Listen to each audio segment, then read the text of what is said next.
Levítico 14. Purificación del leproso. Yahvé habló a Moisés diciendo: Esta es la ley que ha de aplicarse al leproso en el día de su purificación. Se le conducirá al sacerdote.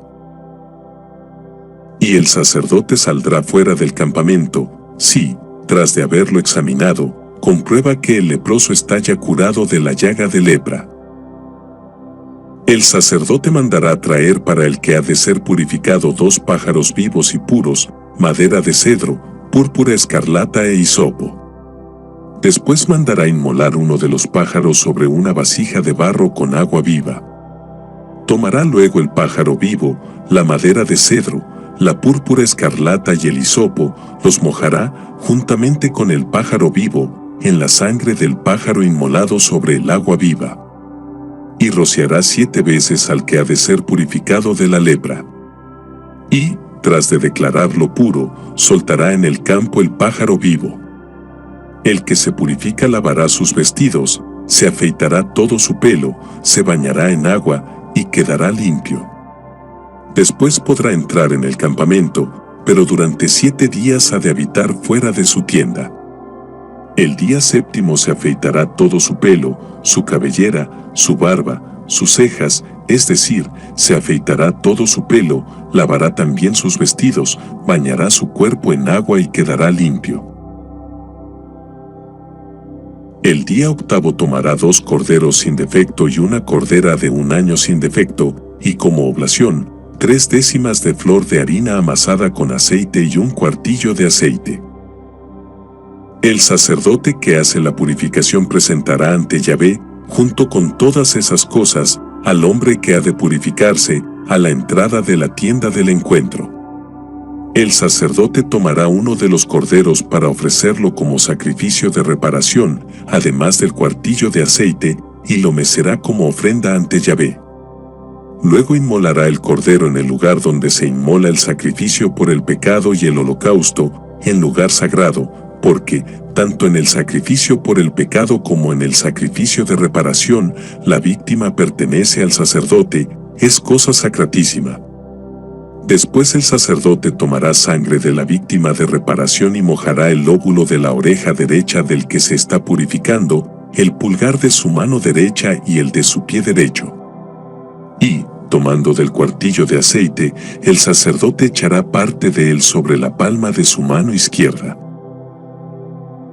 Después untará un dedo de su mano derecha en el aceite que tiene en la palma de su mano izquierda, y con su dedo hará 7 aspersiones de aceite delante de Yahvé. Con el aceite restante que tiene en su mano el sacerdote untará el lóbulo de la oreja derecha del que se purifica, el pulgar de su mano derecha y el de su pie derecho sobre la sangre de la víctima de reparación.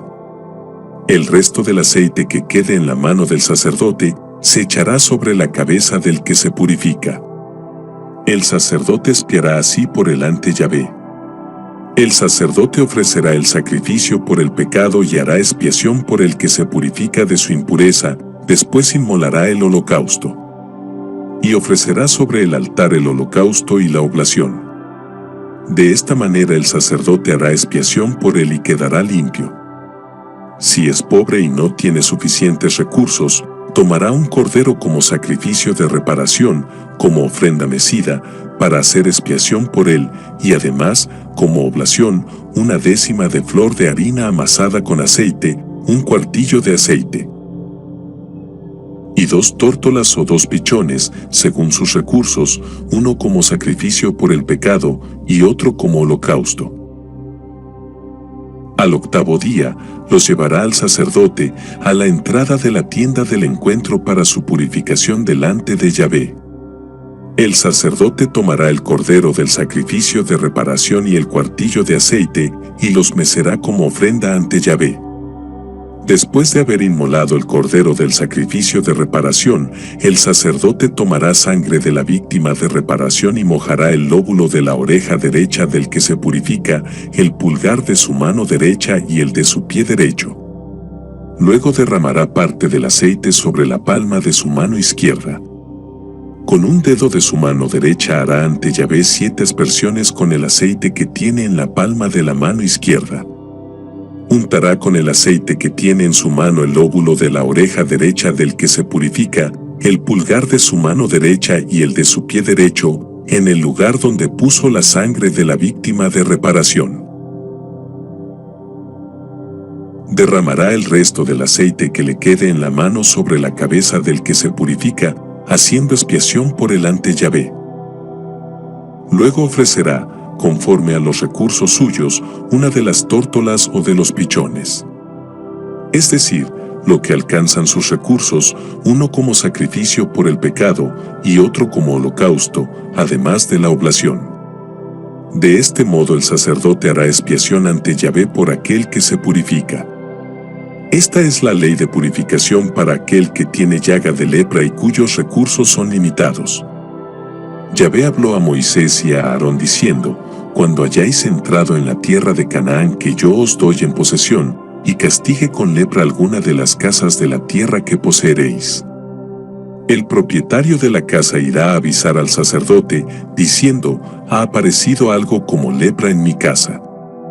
El sacerdote, antes de entrar en la casa para examinar la lepra, ordenará que desocupen la casa, para que nada quede inmundo de cuanto hay en ella.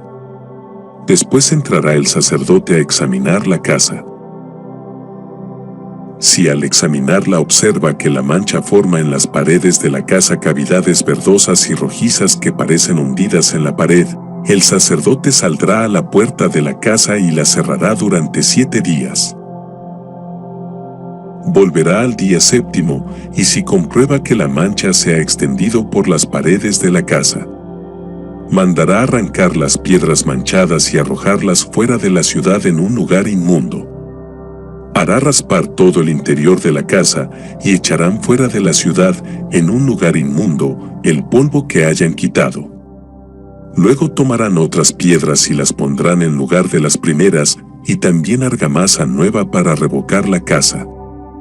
Si la mancha vuelve a extenderse por la casa después de haber arrancado las piedras y de haberla raspado y revocado, el sacerdote entrará de nuevo, y si comprueba que la mancha se ha extendido por la casa, hay un caso de lepra maligna en la casa, y ésta es impura. Se derribará la casa. Sus piedras, sus maderas y todo el material de la casa será sacado fuera de la ciudad a un lugar inmundo. Quien entre en esa casa durante el tiempo que esté clausurada quedará impuro hasta la tarde. El que duerma en ella habrá de lavar sus vestidos, y también el que coma en ella habrá de lavarlos. Mas si el sacerdote comprueba al entrar que, después de revocada la casa, la mancha no se ha extendido por ella, la declarará pura, pues se ha curado del mal. Entonces, para ofrecer por la casa un sacrificio por el pecado, tomará 2 pájaros, madera de cedro, púrpura escarlata e hisopo. Inmolará uno de los pájaros sobre una vasija de barro con agua viva y, tomando la madera de cedro, el hisopo y la púrpura escarlata, con el pájaro vivo, los mojará en la sangre del pájaro degollado y en el agua viva, y rociará la casa 7 veces. Y, tras haber realizado el sacrificio por el pecado en favor de la casa con la sangre del pájaro, con el agua viva, el pájaro vivo, la madera de cedro, el hisopo y la lana escarlata, soltará el pájaro vivo fuera de la ciudad, en el campo. De este modo hará expiación por la casa, la cual quedará pura. Esta es la ley para toda clase de lepra o de tiña. Para la lepra del vestido y de la casa. Para los tumores, erupciones y manchas blancas. Y para declarar los periodos de impureza y de pureza. Esta es la ley de la lepra. Biblia de Jerusalén 1976. Este capítulo 14 contiene 57 versos. Dios te bendiga.